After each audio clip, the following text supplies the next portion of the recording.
یہ آپ کی نفسیات سے کھلواڑ کرتے ہیں، اس کے علاوہ کوئی حقیقت نہیں آتا کہیں۔ تو غائب کا علم ہونے کا دعویٰ کرنا یا کوشش کرنا معلوم کرنے کی یا معلوم ہونے کا دعویٰ کرنا شروع۔ 16 پوائنٹ جو ہے نماز کو چھوڑنا، آپ سمجھے صحیح مسلم کی روایت ہے نماز کو چھوڑنے والا کفر کافر بھی ہوتا ہے مشرک بھی ہو جاتا ہے، تو نماز کا چھوڑنا کفر۔ 17واں پوائنٹ، اب یہ کالج کے لیے کچھ پوائنٹس نکالا تھا میں نے، مختلف قسم کے کڑے یا بینڈز کا باندھنا، یہ بھی شرک ہے جو آج کل بہت عام طور سے باندھے جا رہے ہیں، ہے نا، کڑے باندھے جا رہے ہیں، یہ بینڈ فلاں کا ہے، یہ بینڈ باندھنے سے دوستی ہوتی ہے، ہو گیا مسئلہ۔ دیکھیے محبت ڈالنا دل میں یہ اللہ کی طرف سے، محبت نفرت یہ اللہ کی طرف سے آتی ہے، کہ اللہ لوگوں کے لیے محبتیں پیدا کرتا ہے، لوگوں کے لیے نفرتیں پیدا کرتا ہے نا۔ آپ کی حدیث ہے انسان کسی پتھر کے اندر جائے جس میں کوئی کھڑکی دروازہ نہ ہو اور اس میں کوئی گناہ یا نیکی کرے، اللہ اس گناہ کو بھی اور نیکی کو لوگوں کے سامنے لا کر رہیں گے، اللہ کا وعدہ ہے، لا لیتا اللہ۔ وہ کیسے لاتا؟ لوگوں کے دل میں محبت ڈال کے نفرت ڈال کے، سمجھ جاتے ہیں بات کو؟ تو ہم جو ہے مختلف بینڈز اور کڑوں کا پہننا آج کل جو ہو رہے ہیں، یہ فرینڈ شپ کے لیے ہے، یہ سکون کے لیے ہے، اطمینان کے لیے ہے، یہ شو کے لیے ہے، یہ اپنا ہیرو پہنتا بول کے بینڈ ہے، یہ فلاں پہنتا بول کے، یہ فلاں ہے،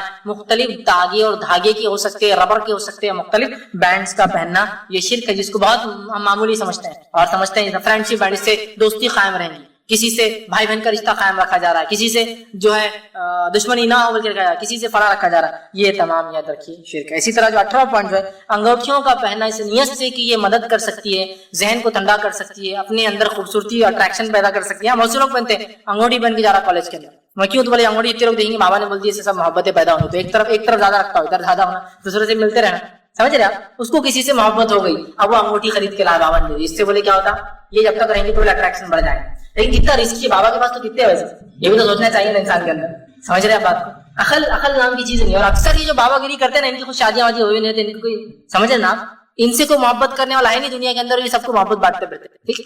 تو مختلف رنگز کا پہننا، انگوٹھیوں کا پہننا اس نیت سے کہ محبت پیدا کر سکتے ہیں، ایگزامینیشن میں لکھنے میں آسانی پیدا کر سکتے ہیں، ایگزامنر سے ہماری چٹھیوں کو اوجھل کر سکتے ہیں، چھپا سکتے ہیں، چیٹنگ لے گئے یہ انگوٹھی پہن لو، چیٹنگ اتنی نہیں بول، وہ چکر میں نکالا اور پھنس گئے، آپ بابا پکڑے گا میں ذرہ پیسے بیٹھے، وہ اثر شروع ہونے سے پہلے دیکھ لیا، یہ بابا کا معاملہ نہیں، ذرہ پیسے پورا معاملہ رہتا، کبھی بھی 100% کوئی بھی کام نہیں ہوتا، ذرہ پیسے چوک جاتا۔ تو تم نے جب پہلے نا تو نیت برابر نہیں تھی، نیت تمہاری تھی، جب تم نے پہلے نا تو پیسہ اڑا، تم نے اتار کے رکھے تھے کہ بس اثر ختم ہو گیا تھا اس کا پہلے سے، اور شام میں کہا تو اثر ختم ہو گیا نا بیٹے، اس کو لگا 24 آواز ایک تو ریچارج رہتی ہے، تم نے اتار دی، اثر ختم ہو گیا، اپنے ایگزام سے پہلے تم نے اثر کہاں رہیں گے؟ اب کل دیکھتا ہوں، کل بھی ہنستا تھا، وہ کچھ نہیں ہوتا، سب دکھ جاتا دکھنے والے، سمجھ رہے بات؟ تو انگوٹھیوں کا پہننا شرک ہے، ان تمام نیتوں سے کہ یہ خیر لا سکتی ہے، اس میں ایگزام اچھا جا سکتا ہے فلاں، چونکہ بھلائی لانے کا نیت یہ وہی چیز۔ اسی طرح 19 پوائنٹ وہ یہ کہ جو ہے ٹوٹتا ستارہ، فالنگ سٹارز، ہے نا، قرآن نے بیان کیا جو ستارے ٹوٹتے ہیں در حقیقت وہ شیطان کو مارا جاتا ہے، جب شیطان اوپر جاتا ہے اور کچھ باتیں سنتا ہے تو اللہ کیا کرتا ہے، فرشتوں کو حکم دیتا ہے، فرشتے ایک تارا لیتے ہیں اور تارے کو لے کے کیا کرتے ہیں، پھینکتے ہیں اس کو، جب پھینکتے ہیں تو شیطان بھاگتا ہے اور وہ چلا کے نیچے والے کو بولتا ہے یہ بات تھی، وہ نیچے والے بولتا ہے یہ بات تھی، وہ نیچے والے یہ بات تھی، اس کو لگنے تک وہ